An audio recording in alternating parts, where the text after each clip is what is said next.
ఇప్పుడైతే టేస్ట్ చూస్తామండి. ముందుగా మా పాప టేస్ట్ చూపిస్తున్నాను. చాలా అంటే చాలా బాగుంటుందండి. భలే టేస్ట్ చేస్తానండి.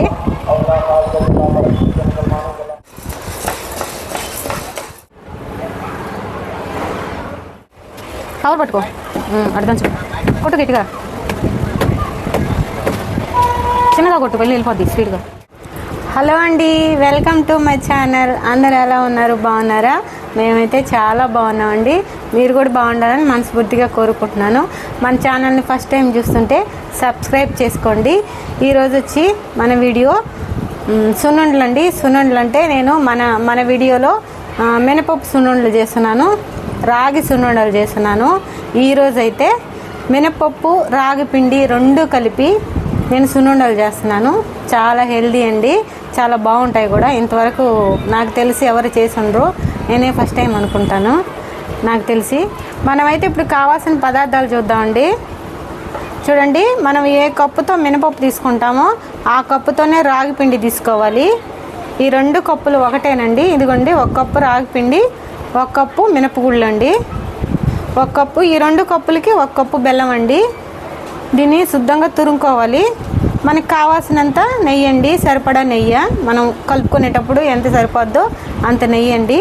మనం ఏదైనా చేయాలంటే వీడియో పూర్తిగా చూడాలండి. పూర్తిగా చూస్తేనే మనకు అర్థం అవుతుంది. మన వీడియో పూర్తిగా చూడండి. ఇప్పుడైతే మనం వీటిని ఎలా తయారు చేసుకోవాలో చూద్దామండి. ముందుగా స్టవ్ ఆన్ చేశానండి. స్టవ్ ఆన్ చేసి పాన్ పెట్టి వేడెక్కిచ్చాను. ఒక కప్పు మినపగుళ్ళు తీసుకున్నాం కదా, అవి వేగించుకోవాలి దోరగా. నేనైతే చిన్న కప్పు తీసుకున్నానండి. మీకు కావాలంటే క్వాంటిటీ పెంచుకోవచ్చు. మనం ఎంత తీసుకుంటామో గ్లాస్ కానీ బౌల్ కానీ దానికి సమానంగా రాగిపిండి తీసుకోవాలి. ఈ మినపగుళ్ళు అయితే చిన్న మంట మీద వేగించుకోవాలి, ఎందుకంటే త్వరగా మాడిపోతాయి, లోపలంతా పచ్చిగా ఉంటుంది, టేస్ట్ బాగోదు సున్నుండ. మనం సన్న మంట మీద ఎంత దోరగా వేగించుకుంటే సున్నుండ అంత టేస్ట్ ఉంటుంది.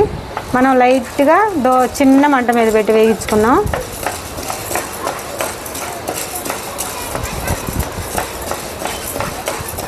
ఇవైతే వేగిపోయినాయండి మినపగుళ్ళు. ఇప్పుడు స్టవ్ ఆపేసి వీటిని బాగా చల్లారబెట్టుకోవాలి. చల్లారబెట్టి మనం మెత్తగా మిక్సీ పట్టుకోవాలి. ఇప్పుడు వీటిని ప్లేట్లో పోసి చల్లారబెట్టుకున్నాం.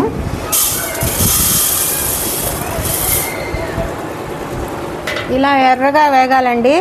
అప్పుడు మనకి లోపల కూడా చిన్న మంట పెట్టి మనం వేగించాం కాబట్టి లోపల పప్పు కూడా చాలా బాగా వేగుతుంది. ఇప్పుడు నోట్లో వేసుకుంటే కరకర అంటది, అలా వేగాలి. వేగిపోయింది. ఇప్పుడు చల్లారి పెట్టుకున్నాం. ఇప్పుడు మనం ఒక స్పూన్ నెయ్యి వేసుకొని మనం రాగి పిండి వేగించుకుందాము.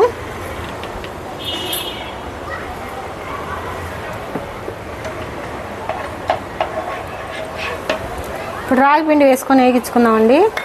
దీన్ని కూడా చాలా స్లో మంట మీద వేగించాలి, ఎందుకంటే ఇది ఇంకా త్వరగా మాడిపోద్ది, వేగదు.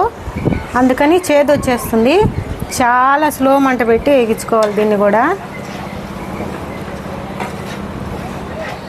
చూడండి, ఇలా లైట్ మంట మీద వేగించుకోవాలి.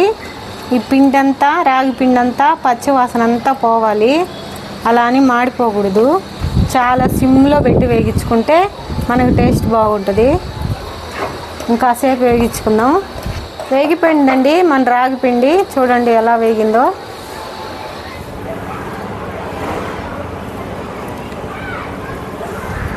మనకి రాగిపిండి వేగిందా లేదా అని తెలియడానికి స్మెల్ బాగా వస్తుందండి రాగిపిండి వేగించేటప్పుడు నేతిలో. అదే మనకి బాగా గుర్తుపెట్టుకోండి, మాడిపోకుండా వేగించుకోండి. ఇంతేను. ఇప్పుడైతే మనం మినపప్పు చల్లారి పెట్టుకొని దీన్ని మిక్సీ పట్టుకొస్తాను. నేను మిక్సీ పట్టుకొచ్చే లోపల మా పాప బెల్లాన్ని బాగా మెత్తగా దంచుతుందండి.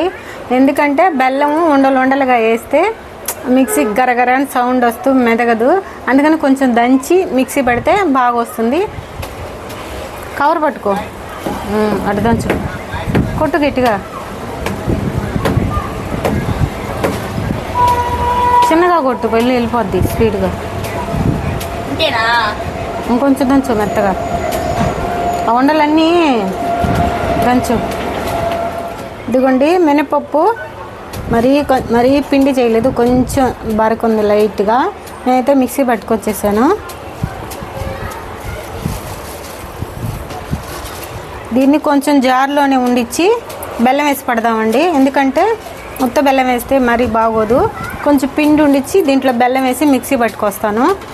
చాలేమో ఇంకా చాలు. ఈ బెల్లం అంతా జార్లో వేసి ఈ పిండి కొంచెం ఉండిచ్చానండి. దీంట్లోనే ఈ బెల్లం అంతా వేసేస్తున్నాను. ఇదిగోండి బెల్లము కొంచెం పిండిలో వేసి మెత్తగా పట్టుకొని వచ్చేసాను.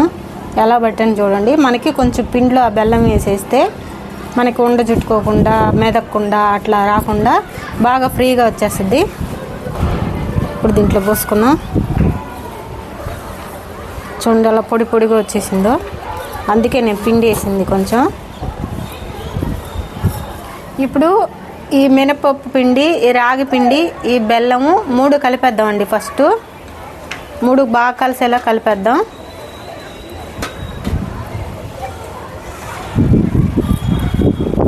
ఇప్పుడు నెయ్యి వేసుకుందామండి. కొంచెం నెయ్యి వేసుకొని కలుపుకుందాం.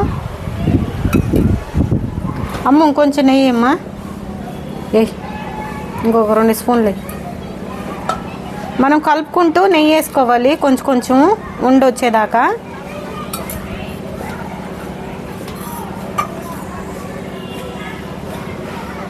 స్మెల్ భలే వస్తుందండి, సూపర్ వస్తుంది. చాలా హెల్దీ లడ్డు అండి ఇది. ఒక్కసారి ట్రై చేసి తిన్నారంటే మీరు మళ్ళీ ట్రై చేస్తారు. ఎక్కువగా పిల్లలకి పెట్టండి, చాలా హెల్దీ అండి ఇది. చూడండి ఇలా కలిపేసాను కదా. ఇప్పుడు సున్నుండలు చుడుతున్నాను. ఇలా మనం చుట్టేసుకోవాలి. చూడండి ఎంత బాగా వస్తున్నాయో, టేస్ట్ కూడా సూపర్గా ఉంటుందండి. అంతేనండి, మన సున్నుండలు రెడీ అయిపోయినాయి. చూడండి ఎలా వచ్చాయో. రాగి పిండి మినపప్పుతో బెల్లం వేసి సున్నుండలు, చాలా హెల్దీ సున్నుండలు అండి. తప్పకుండా ట్రై చేయండి. నేను చెప్పాను కదా, టేస్ట్ మాత్రం సూపర్గా ఉంటుంది. ఒకసారి చేశారంటే మర్చిపోలేరు ఎప్పుడు కూడా. ఇప్పుడైతే టేస్ట్ చూస్తామండి.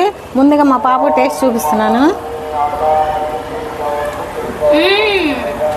చాలా అంటే చాలా బాగుంటుందండి, భలే టేస్ట్ ఉంటుంది. ఇప్పుడైతే నేను టేస్ట్ చేస్తానండి.